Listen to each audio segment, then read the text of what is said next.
नमस्कार दोस्तों, से राधे। आज हमारे साथ पूर्वांचल के युवा नेता, जिनके पिता किसानों से जुड़ी हुई समस्याओं के लिए हमेशा संघर्ष करते रहे और खुद उन्होंने अपने जीवन में राजनीति का चुनाव किया है।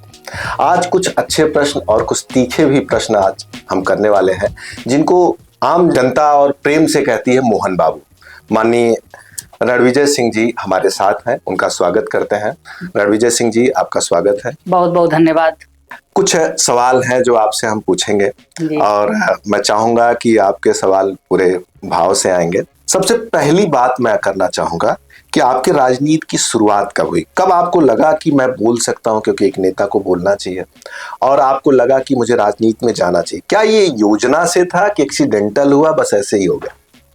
देखिए, जो मुझे याद आता है और यही सच है, ये बात है 2005 की। उस समय क्या एज रही होगी लगभग? उस समय मेरी उम्र रही होगी लगभग 15-16 साल बस। और मैं कक्षा 11 में था। अच्छा। और उस समय जिला पंचायत सदस्य का चुनाव चल रहा था और मेरे पिताजी उस समय रामकोला से विधायक थे और प्राक्कलन समिति के अध्यक्ष थे। स्वर्गीय नेता श्री मुलायम सिंह यादव जी ने मेरे पिताजी को जिम्मेदारी दी थी कि आपको पूरे जिले में घूमकर समाजवादी पार्टी के जिला पंचायत सदस्यों को जिताना है और समाजवादी पार्टी का जिला पंचायत अध्यक्ष बनाना है। उसी क्रम में मेरे स्वर्गीय चाचा जी भी जिला पंचायत सदस्य का चुनाव लड़ रहे थे और मैं तो छुट्टी में घर गया था। अच्छा। उसी समय चुनाव था। दिन भर हम लोग घूम रहे थे। मैं भी अपने पिताजी के साथ सवेरे से कार्यक्रमों में अपने पिताजी के साथ था। मुझे याद आता है कि लगभग 18-19 कार्यक्रम के बाद 20वां कार्यक्रम जिस जगह पर था, जिस स्थान पर था, आज भी मुझे उस गांव का नाम याद है। क्या नाम था? उस गांव का नाम है मिसरौली। मिसरौली। ये किस जिले में पड़ता है? ये कुशीनगर जनपद के हमारे गांव है जी। मिसरौली। और मुझे याद है कि अंतिम सभा थी। अच्छा, अंधेरा होने वाला था। यही 7 या 8 के बीच का समय था। मैं भी वहां खड़ा था। लगभग 250-300 लोग थे जो मेरे पिताजी को सुनना चाहते थे। शाम को भी इतने लोग थे, क्योंकि उस टाइम तो मीडिया था, इस तरह था नहीं, मोबाइल वगैरह। तो पिताजी ने हमसे कहा कि कम से कम 2 शब्द बोल दीजिए। अच्छा, खड़े होके एक लाइन बोल दीजिए कि मेरे चाचा जी को जनपद की सबसे बड़ी पंचायत में भेजने का आप लोग काम करिए। मुझे ये यकीन नहीं था कि सही में मुझे बोलना पड़ेगा। हाँ। अचानक संचालक महोदय ने मेरा नाम लिया। जब संचालक महोदय ने मेरा नाम लिया, मैं थोड़ा दूर खड़ा था। अचानक जब मैं अपना नाम सुना तो मैं घबरा गया और मन ही मन मैं सोचने लगा कि मैं कैसे इतने लोगों के बीच में बोल पाऊंगा। ये पहला अनुभव रहा होगा बड़ों के बीच में, क्योंकि उस समय स्टूडेंट रहे होंगे तो मान लीजिए स्कूल में बोले होंगे जी, लेकिन बड़ों के बीच में पहला अनुभव था। जी। तो जब मैं अपने स्थान से और मंच की तरफ जा रहा था तो मैं अपने मन में सोच रहा था कि मुझे आज मौका मिला है बोलने के लिए। और मैं स्कूलों में हमेशा बचपन से बोलता रहा। क्लास 4th 5th से ही मैं बोलना शुरू कर दिया था। ये जो 15 अगस्त 26 जनवरी या कोई कंपटीशन? 15 अगस्त 26 जनवरी, काव्य वाचन प्रतियोगिता, अच्छा, हिंदी डिबेट, इंग्लिश डिबेट, इसमें मैं भाग लेता था। मुझे अपने ऊपर विश्वास था जी कि मैं बोल लूंगा जी। जब संचालक महोदय ने मेरा नाम लिया जी और रास्ते, मतलब जहां मैं खड़ा था वहां मंच तक जाते समय जी, मैं अपने आप में तैयार हो रहा था कि हाँ, मैं कर सकता हूं, मैं बोल लूंगा। और जब मैं मंच पर चढ़ा तो मैं लगभग 20-25 मिनट भाषण किया। 20 से 25 मिनट? जो आपको कहा गया था केवल 1 मिनट बोलना है। जी।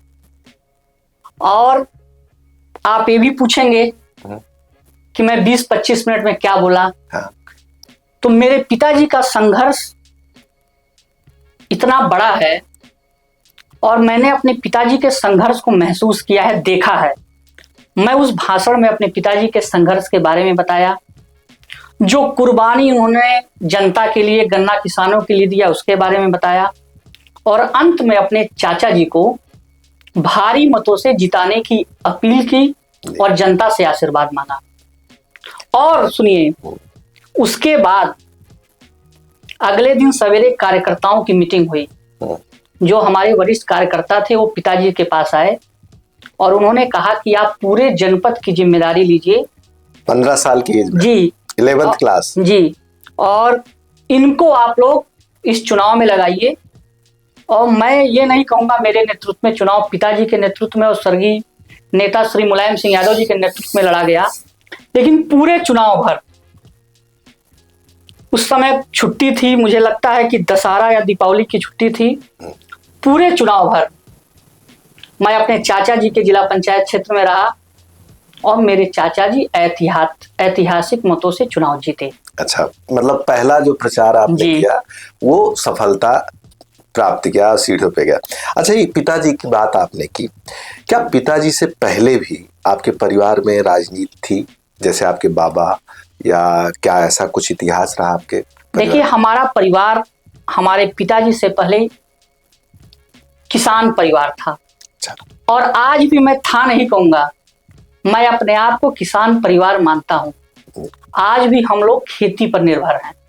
हमारे पिताजी भी खेती करते हैं और समय समय पर हम लोग भी खेत में जाते हैं। अच्छा। और हमारे राजनीति में आने की जहां तक बात है, मेरे पिताजी से पहले कोई राजनीति में मेरे परिवार में नहीं था।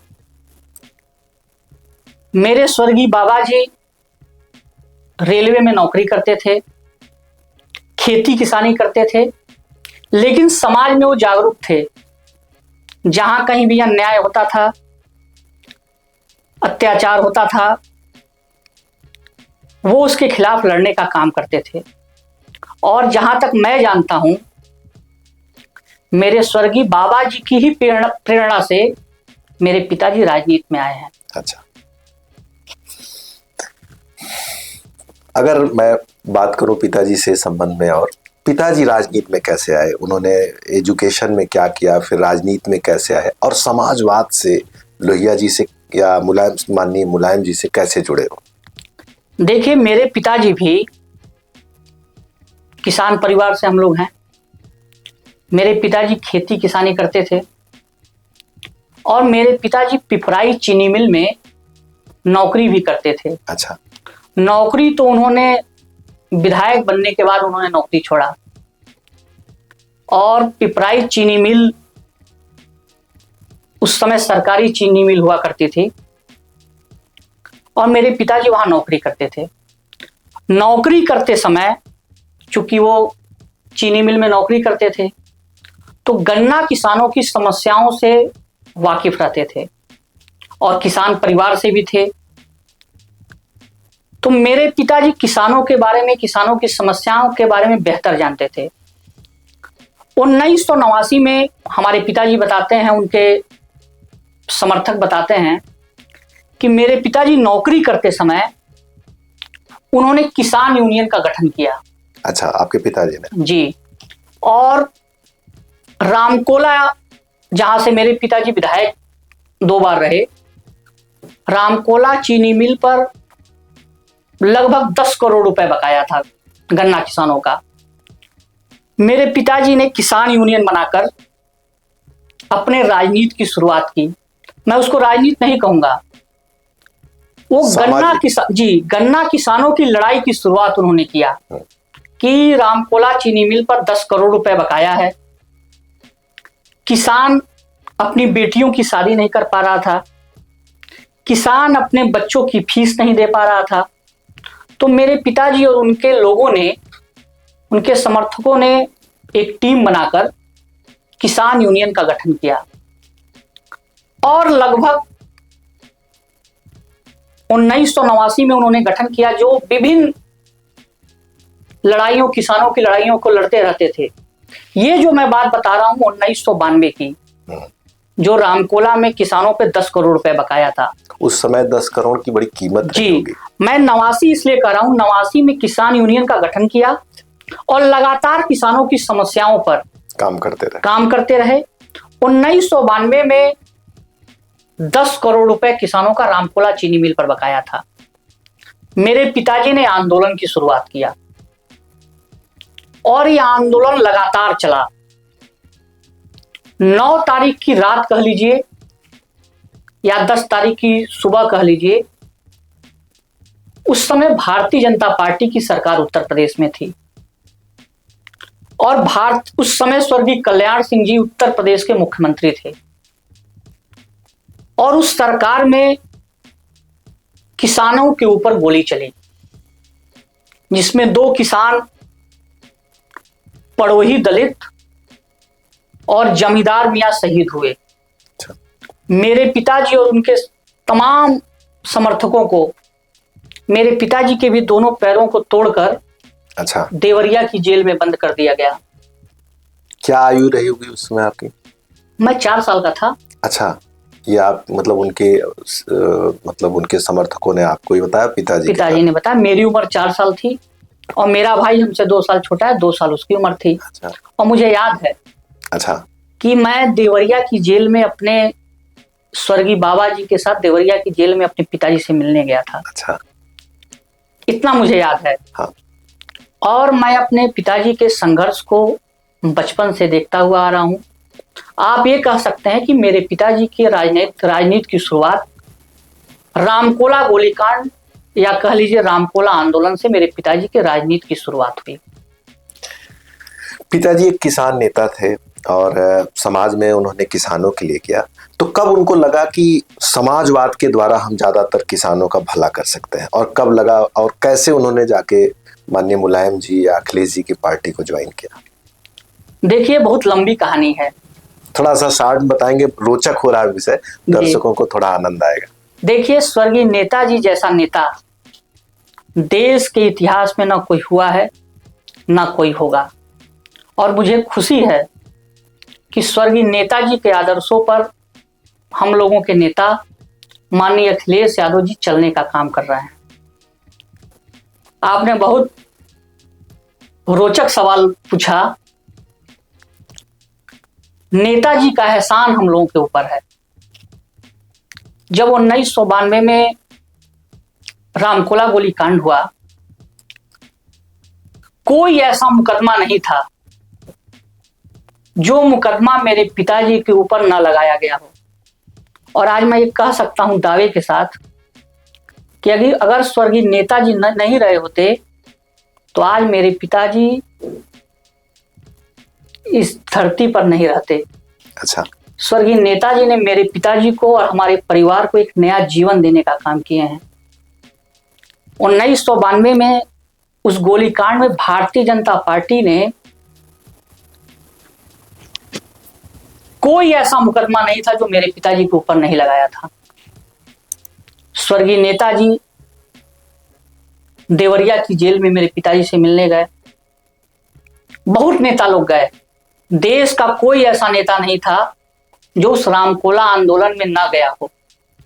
स्वर्गीय नेताजी भी गए और 92 में आंदोलन हुआ और उस आंदोलन में स्वर्गीय नेताजी भी देवरिया की जेल में बंद, बनारस की जेल में बंद रहे।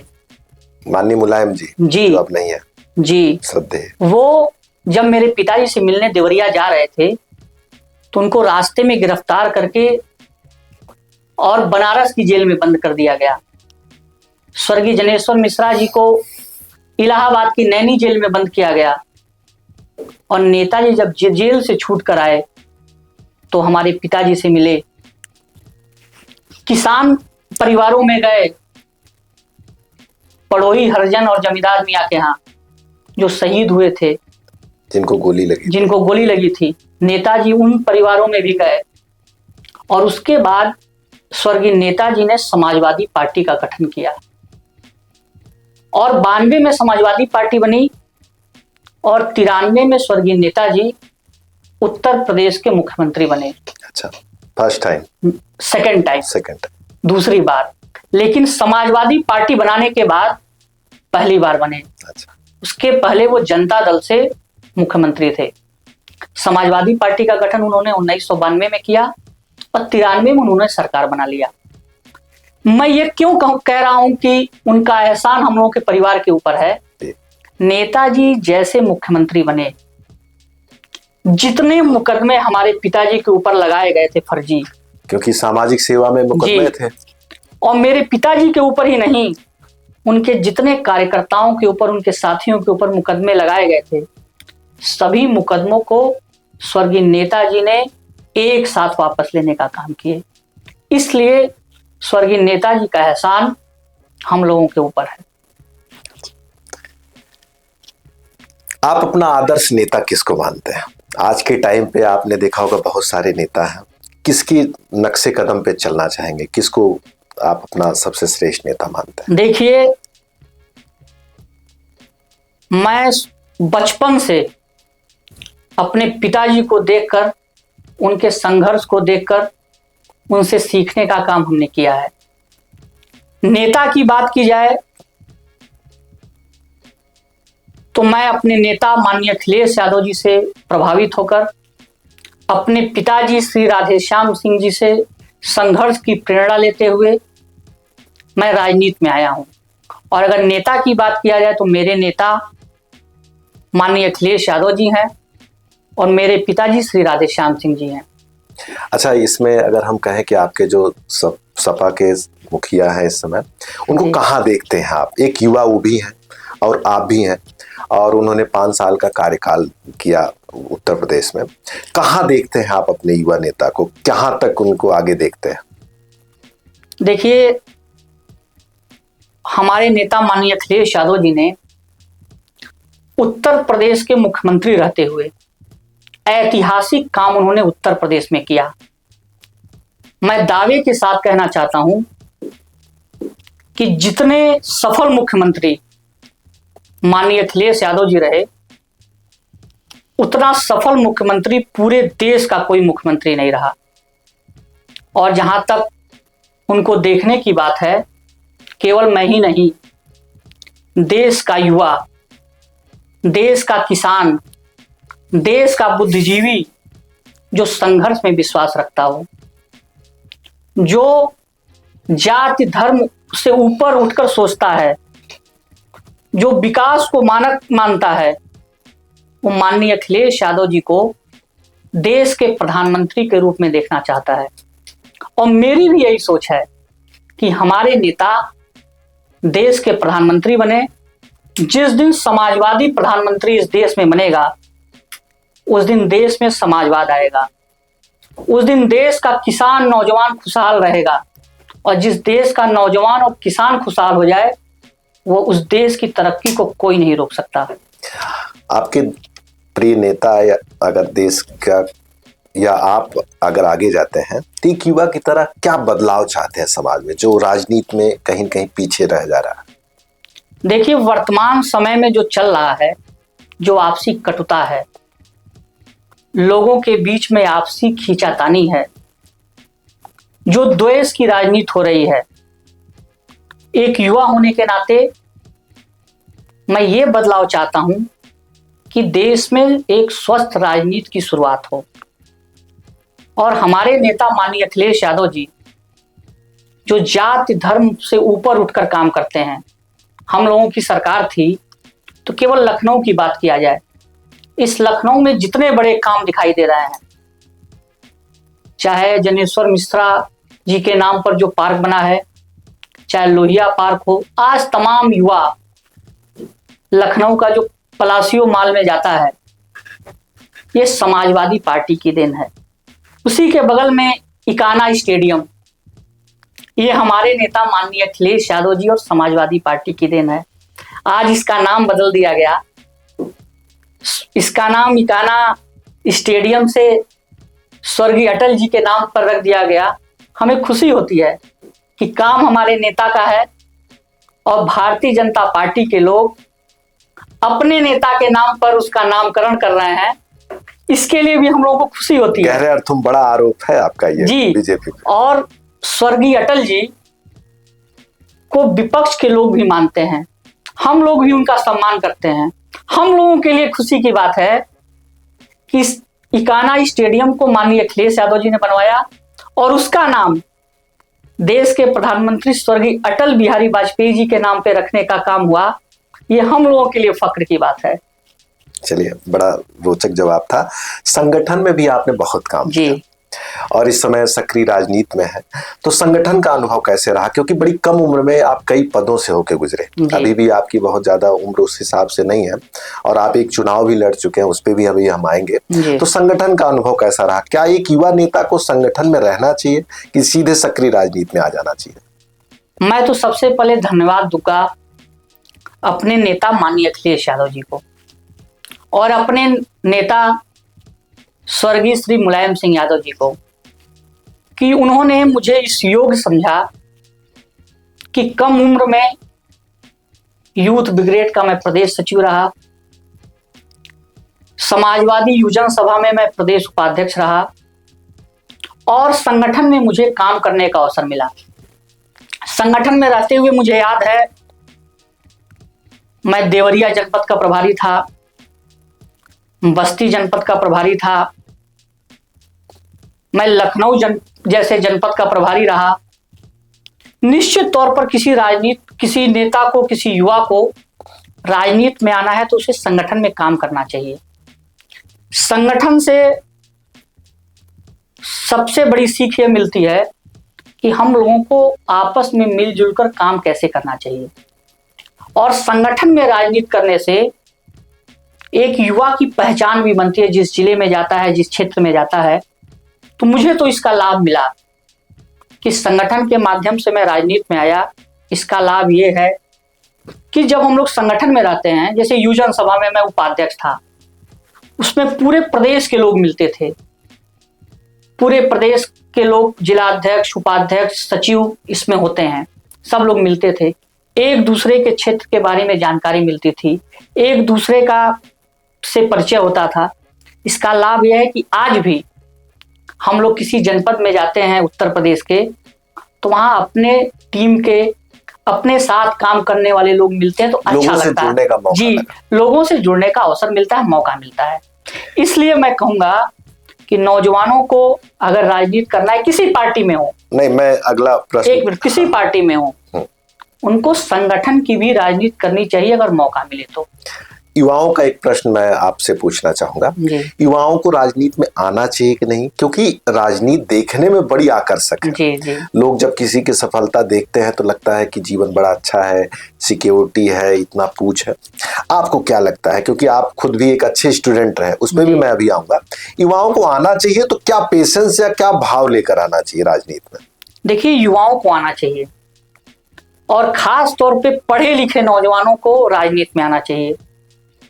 जो इंजीनियरिंग के क्षेत्र में पढ़ाई किया हो, जो डॉक्टरी के क्षेत्र में पढ़ाई किया हो, जो आईएएस की तैयारी किया हो, ऐसे नौजवानों को राजनीति में आना चाहिए। लेकिन राजनीति में धैर्य होना चाहिए। राजनीति में अगर आप ये समझिए कि आज मैं राजनीति में आया और शॉर्टकट के जरिए मैं आगे बढ़ जाऊंगा, तो राजनीति संघर्ष मांगता है, राजनीति धैर्य मांगता है। मेरे हिसाब से युवाओं को राजनीति में आना चाहिए, लेकिन धैर्य के साथ। नौजवानों के अंदर पेशेंस होना चाहिए, धैर्य होना चाहिए और संघर्ष करने की क्षमता होनी चाहिए, तभी उसको राजनीति में आना चाहिए। अच्छा, एक थोड़ा सा अजीब सवाल है, कभी लगा कि राजनीति से दूर चला जाऊं, या कभी डर लगा हो राजनीति से आपको, या मन दुखी हुआ हो, ऐसा कभी अवसर आया?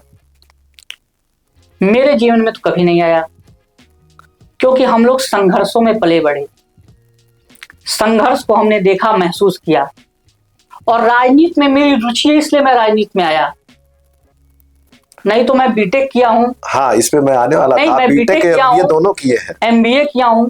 मैं चाहता तो कहीं 1 लाख 2 लाख की नौकरी करता, आराम से अपने परिवार के साथ रहता, लेकिन मैंने अपने पिताजी के संघर्ष को देखा है, अपने पिताजी के संघर्ष को महसूस किया है। और जब मैं पहली बार माननीय अखिलेश यादव जी से 2006 में मिला, तो मैं उनसे प्रभावित हुआ।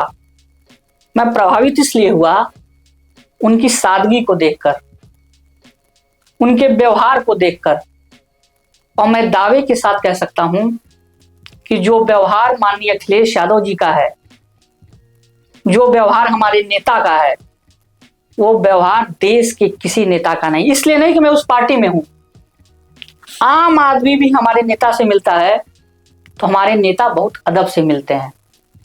इतने बड़े परिवार में पैदा हुए, इतने बड़े नेता के पुत्र रहे, उसके बाद भी बड़ों का सम्मान कैसे किया जाता है, छोटों का सम्मान कैसे किया जाता है, छोटों को प्यार कैसे किया जाता है, वो माननीय अखिलेश यादव जी से हर नेता को सीखना चाहिए।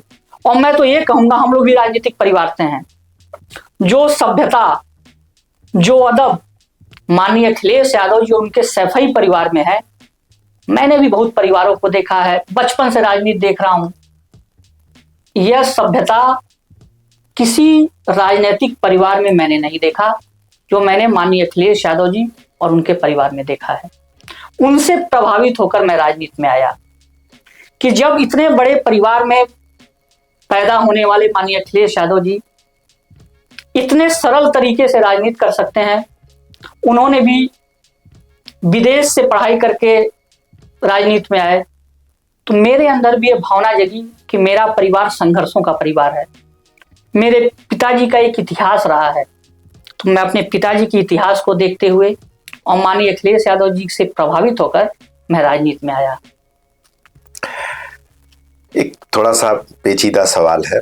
राजपूत समाज से आते हैं जी, और पूर्वांचल से आते हैं जी। आज आपका पूरा समाज, ऐसा कहा जा रहा है कि भारतीय जनता पार्टी में, तो आपके रिश्तेदार जाहिर सी बात है उसी समाज से आएंगे, आपका उठना बैठना भी होगा, तो क्या उनका दबाव पड़ना, क्योंकि आप लोग सामाजिक नेता हैं, आपके यहाँ आज भी लोग आते हैं आपके पिताजी के पास, आपके पास अपनी समस्याएं लेकर, 7 साल से विपक्ष में है और विपक्ष की लाचारी बड़ी कठिन होती है, और जो 1 बार 2 बार 3 बार विधायक रह चुका उसके लिए बड़ा कठिन होता है। कभी मन नहीं किया कि हम भी और नेताओं की तरह उस बार चले जाएं? आपने बड़ा अच्छा सवाल पूछा। देखिए, व्यक्ति किस जात में पैदा हो रहा है ये वो निर्धारित नहीं करता, ईश्वर निर्धारित करते हैं। और मुझे खुशी है कि मैं क्षत्रिय परिवार में पैदा हुआ। क्षत्रिय का सबसे पहला कर्तव्य होता है अन्याय के खिलाफ लड़ना, अत्याचार के खिलाफ लड़ना और गरीब कमजोरों की मदद करना। यह क्षत्रिय का पहला धर्म है। और जहां तक बात आपने कही किसी और पार्टी में जाने की बात, तो एक बहुत बड़ी बात मैं आपको बताने जा रहा हूं, जो आज तक शायद मेरे पिताजी भी किसी पत्रकार वार्ता में नहीं कहे होंगे, लेकिन आज मैं कह रहा हूं। आपने ऐसा सवाल पूछ दिया, और मैंने पहले भी कहा कि समाजवादी पार्टी से हम लोगों का संबंध राजनीतिक नहीं है, कि आज पद नहीं है, भारतीय जनता पार्टी की सरकार है, क्षत्रिय मुख्यमंत्री है, तो हम लोग उनके साथ चले जाएं। समाजवादी पार्टी से हम लोगों का संबंध पारिवारिक है। और एक बात मैं आपको बता दे रहा हूं, मेरे पिताजी हमको बताते हैं, उनके जो नजदीकी समर्थक हैं वो इस बात को जानते हैं। 1996 में मेरे पिताजी समाजवादी पार्टी से टिकट मांग रहे थे, और उस समय हमारे जनपद के स्थानीय नेताओं का दबाव पड़ा। वो लोग, नेताजी मेरे पिताजी को टिकट देना चाहते थे, लेकिन स्थानीय नेताओं का दबाव पड़ा, और उस समय संभवतः समाजवादी पार्टी का गठबंधन जनता दल से हुआ, और उस सीट को रणनीति के तहत कि मेरे पिताजी जैसा संघर्षशील आदमी चुनाव लड़ने से वंचित रह जाए, उस सीट को जनता दल के खाते में दे दिया गया। इतना दबाव बनाया गया, स्थानीय नेताओं ने इतना दबाव बना दिया, और मेरे पिताजी स्वर्गीय नेताजी के पास गए। स्वर्गीय नेताजी ने कहा कि राधेश्याम सिंह, यह सीट गठबंधन में चली गई है, तुम चुनाव मत लड़ो। मेरे पिताजी अड़े हुए थे कि मैं चुनाव लड़ूंगा। नेताजी ने कहा मेरी बात मान जाओ, और चुनाव मत लड़ो, सरकार बनेगी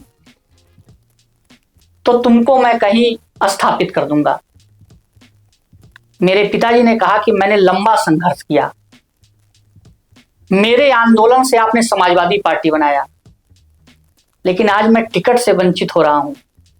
नेताजी, मैं भी जनता के बीच में जाऊंगा और मैं देखूंगा कि जो संघर्ष मैंने किया है जनता इनाम के रूप में मुझे क्या देती है। तो स्वर्गीय नेताजी ने कहा कि तुम ठान लिए हो कि तुम चुनाव लड़ोगे, तो जाओ तुम चुनाव लड़ो, मेरा आशीर्वाद तुम्हारे साथ है। फिर थोड़ी देर बाद मेरे पिताजी बाहर चले गए। फिर नेताजी ने बुलाया मेरे पिताजी को, और मुझे कहना नहीं चाहिए लेकिन आपने ऐसी बात पूछ दी, ऐसा सवाल पूछ दिया कि मुझे कहना पड़ रहा है। उस समय नेताजी ने मेरे पिताजी की आर्थिक मदद की और कहा कि जाओ, मेरी शुभकामनाएं तुम्हारे साथ है। तुम किसान परिवार में पैदा हुए हो, गरीब परिवार में पैदा हुए हो, और मेरे पास देने के लिए कुछ नहीं है। मैं टिकट है, मैं दे नहीं पा रहा हूं, तो ये कुछ आर्थिक मदद लो। मैं मन से तुमको चाहता हूं, लेकिन मैं लड़ा नहीं पा रहा हूं।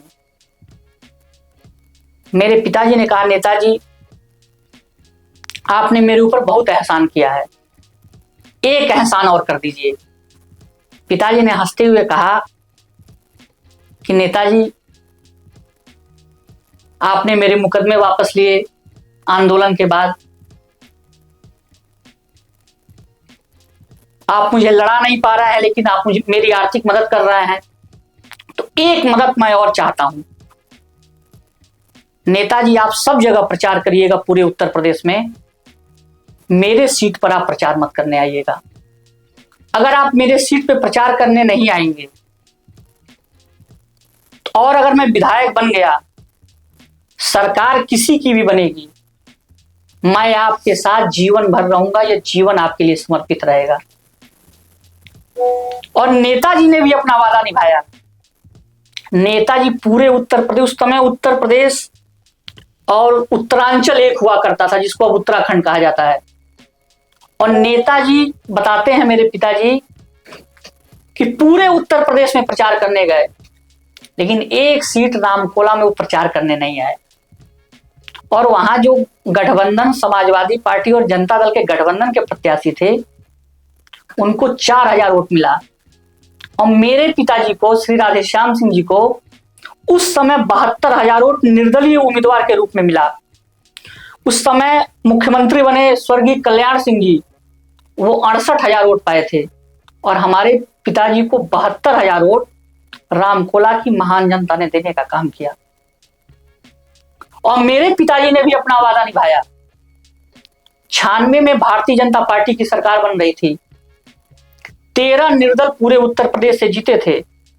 और अभी आपने छत्री की बात की, 1996 में राजा भैया, जिनका मैं सम्मान करता हूं, छत्री नेता है, अच्छे नेता हैं, वो भी निर्दल चुनाव जीते थे। उनके सहित, मेरे पिताजी सहित 13 लोग पूरे उत्तर प्रदेश से जीते थे। 13 में 12 लोग भारतीय जनता पार्टी के साथ चले गए, और अकेले मेरे पिताजी समाजवादी पार्टी में शामिल हुए, और आज तक हम लोग समाजवादी पार्टी में हैं।